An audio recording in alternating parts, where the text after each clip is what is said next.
दहशतवादी हाफिज सईद मारला गेल्याची शक्यता आहे। भारताच्या एअर स्ट्राईक मध्ये हाफिजचे अतिशय जवळचे दहशतवादी कमांडर मारले गेले।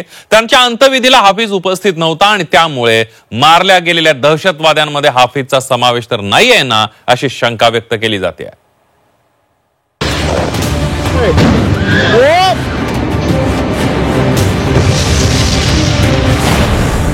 दहशतवादी हाफिज सईद मारला गेला।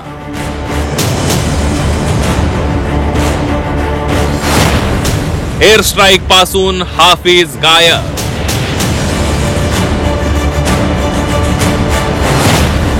दहशतवाद्यांच्या दफनविधीलाही सईद नव्हता। भारतानं पाकिस्तानातल्या दहशतवादी तळांवर एअर स्ट्राईक केला। या एअर स्ट्राईक मध्ये 100 पेक्षा जास्त दहशतवाद्यांचा खात्मा झालाय। दहशतवाद्यांच्या खात्म्यानंतर त्यांचे जनाजे निघाले। दहशतवाद्यांच्या अंत्यसंस्काराला लष्करातील अधिकारी उपस्थित होते। पाकिस्तानचे राजकीय पक्षांचे नेते होते, पण दहशतवाद्यांचा आका हाफिज सईद कुठेच दिसला नाही। नमाज जनाजासाठी हाफिज सईद दिसला नाही। त्यामुळे हाफिज सईद भारतीय लष्कराच्या मिसाईलचा निशाणा बनला तर नाही आहे ना, अशी चर्चा सुरू झाली आहे। भारताच्या एअर स्ट्राईक मध्ये लष्कर-ए-तोयबाचा टॉप कमांडर हाफिज रऊफ मारला गेला। हाफिज सईदही मारला गेल्याची दाट शक्यता आहे, कारण हाफिज सईद अजून कुठेही दिसला नाहीये। शिवाय जे जनाजे निघाले होते त्यांच्यासोबत पंजाबचे इन्स्पेक्टर जनरल म्हणजेच आयजी ही उपस्थित होते। असं म्हणतात ना की शेवटी देव न्याय करतोच।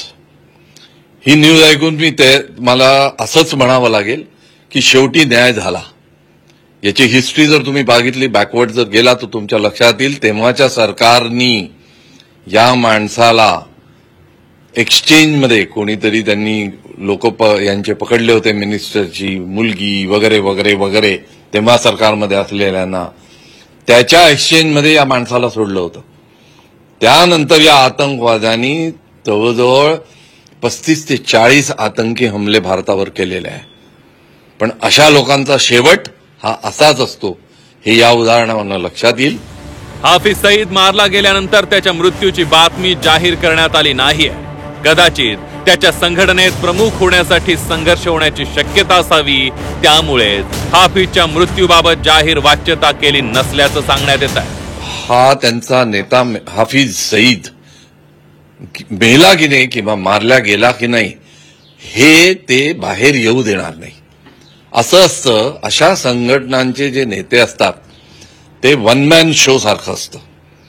जर ते गेल्याचं त्या संघटनेला कळतं तर त्याचा सक्सेसर कोण होणार म्हणून एक प्रचंड वादंग निर्माण होतं। त्यांच्या आपसात भांडणं सुरू होण्याची शक्यता असते। म्हणून जेव्हा केव्हा अशा आतंकवादी संस्थांचा कोणी मुख्य जो असतो प्रमुख, तो जर धारातीत पडला किंवा मारला गेला तर त्या संघटना बरेच दिवस त्याची वाच्यता करत नाही। पहिले आपला नेता निवडतात किंवा त्यांच्यातला कोण प्रमुख राहील ते निवडतात आणि त्यानंतर हळूहळू ती बातमी बाहेर येते।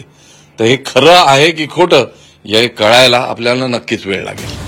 हाफिज सईद जर मारला गेला असेल तर ते दहशतवाद विरोधी लढ्याचं मोठं यश म्हणावं लागेल। हाफिज सारखे किती जण मारले गेलेत याची माहिती काही दिवसांनी येईलच। हाफिज सईदनं काश्मीरसह भारतात अनेक दहशतवादी हल्ल्यांचे कट रचले होते। जर हाफिज मारला गेला असेल तर पुढच्या काळातल्या भारतातल्या अनेक कारवायांना पायबंद बसण्याची शक्यता आहे। अमर काणे, झी 24 तास, नागपूर।